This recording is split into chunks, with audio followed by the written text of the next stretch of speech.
యువత ప్రశ్నించే హక్కును హరించే ఆర్సీ నెంబర్ 30/6/2025 ఉత్తర్వులను వెంటనే ఉపసంహరించుకోవాలని బీసీ, ఎస్సీ, ఎస్టీ, మైనార్టీ విద్యార్థి యువజన సమైక్య రాష్ట్ర అధ్యక్షుడు భరత్ కుమార్ ఆచారి డిమాండ్ చేశారు. ఆదివారం కలెక్టరేట్ ఎదుట ధర్నా నిర్వహించారు. జీవో 77ను రద్దు చేసి ఫీజు రీయింబర్స్మెంట్ అమలు చేయడంతో పాటు యువగళం పాదయాత్రలో ఇచ్చిన హామీలను నెరవేర్చాలని ప్రభుత్వాన్ని కోరారు.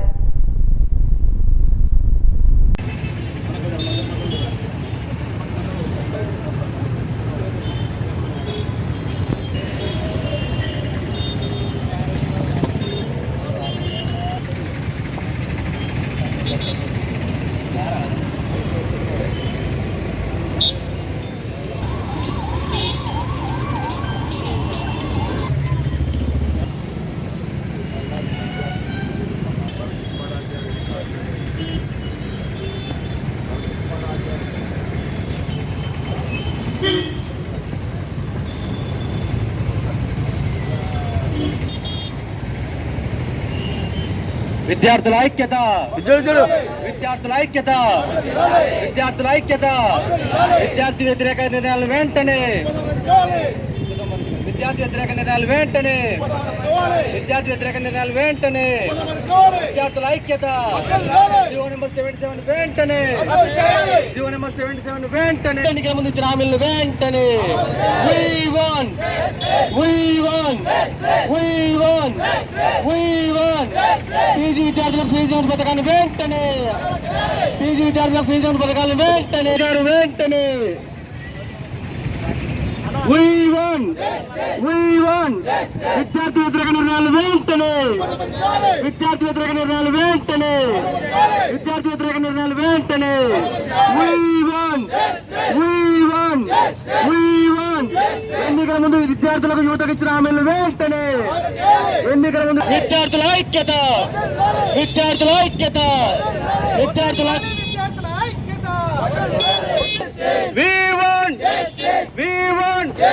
ఉపసంహరించుకోవాలి విద్యార్థుల వ్యతిరేక విధానాలను వెంటనే, ఉపసంహరించుకోవాలి విద్యార్థుల వ్యతిరేక నిర్ణయాలను.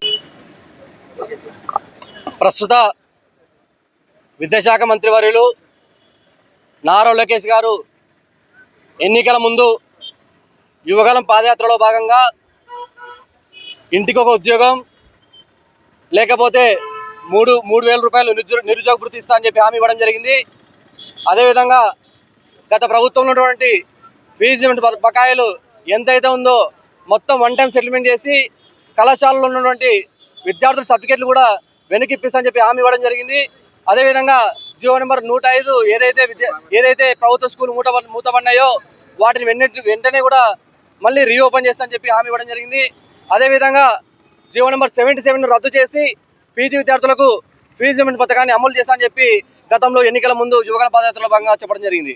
అయితే ఇచ్చినటువంటి హామీలను అమలు చేయకుండా ఈరోజు నారా లోకేష్ గారు అధికారంలోకి వచ్చిన వెంటనే ప్రశ్నించే వారు ఎవరైతే ఉన్నారో విద్యార్థి యువజన సంఘాలు, ప్రజా సంఘాలు, కుల సంఘాలు, అదేవిధంగా ప్రజలకు ప్రభుత్వానికి వారధున్నటువంటి పత్రికా విలేకరులకు కానీ ఎలక్ట్రానిక్ మీడియా వాళ్ళం కానీ ఈ విధంగా ప్రైవేట్ స్కూళ్ళు, కళాశాలలు, ప్రభుత్వ స్కూళ్ళు, కళాశాలలు, అదేవిధంగా సంక్షేమ హాస్టళ్లలోకి అనుమతి లేకుండా పోకూడదని చెప్పి ప్రశ్నించే గొంతును ఈరోజు అడగదొక్కాలని చూస్తూ ఉన్నారు. దీనికి సంబంధించి విద్యాశాఖ మంత్రి వర్యులు నారా లోకేష్ గారు ఒక ప్రొసీడింగ్స్ ఆర్డర్స్ కూడా ఇవ్వడం జరిగింది. దేశంలో ఏ రాష్ట్రంలో లేనటువంటి ఒక తలదిక్క జీవోని ఈరోజు రాష్ట్రంలో అమలు అవుతా ఉంది. ఈ విధంగా ప్రశ్నించే గొంతు నొక్కడం ఇది ఎంతవరకు సమాజం అని చెప్పి నేను ఈ సందర్భంగా తెలియజేస్తా ఉన్నాను. గతంలో మహాత్మా గాంధీ చెడు వినకు, చెడు చూడకు, చెడు మాట్లాడకని చెప్పి సూక్తి చెప్తే ఈరోజు ఈ విద్యాశాఖ మంత్రి విద్యార్థి సమస్యలు వినకు, విద్యార్థి సమస్యలు చూడకు, విద్యార్థి సమస్యలు ప్రశ్నించకు, మాట్లాడకని చందంగా ఈరోజు ఈ రాష్ట్రంలో నారా లోకేష్ గారు ఈ జీవోను తీసుకురావడం జరుగుతుంది. కాబట్టి వెంటనే ఎన్నికల ముందు చూడండి హామీలు వెంటనే అమలు చేయాలి. అదేవిధంగా ఏదైతే విద్యార్థి యువజన ప్రజా సంఘాలు, కుల సంఘాలు, పత్రికా ఎలక్ట్రానిక్ మీడియా వాళ్ళు ఎవరైతే విద్యా సంస్థలకు అడుగు పెట్టకూడదని చెప్పి జీవో ఇచ్చినారో, ఏదైతే ప్రొసీడింగ్ ఆర్డర్ ఇచ్చినారో అది వెంటనే వెనక్కి తీసుకోవాలి, ఉపసంహరించుకోవాలని చెప్పి ఈ సందర్భంగా మేము డిమాండ్ చేస్తూ ఉన్నాము. నా పేరు భరత్ కుమార్ ఆచారి, బీసీ అసోసియేషన్ సమైక్య రాష్ట్ర అధ్యక్షులు.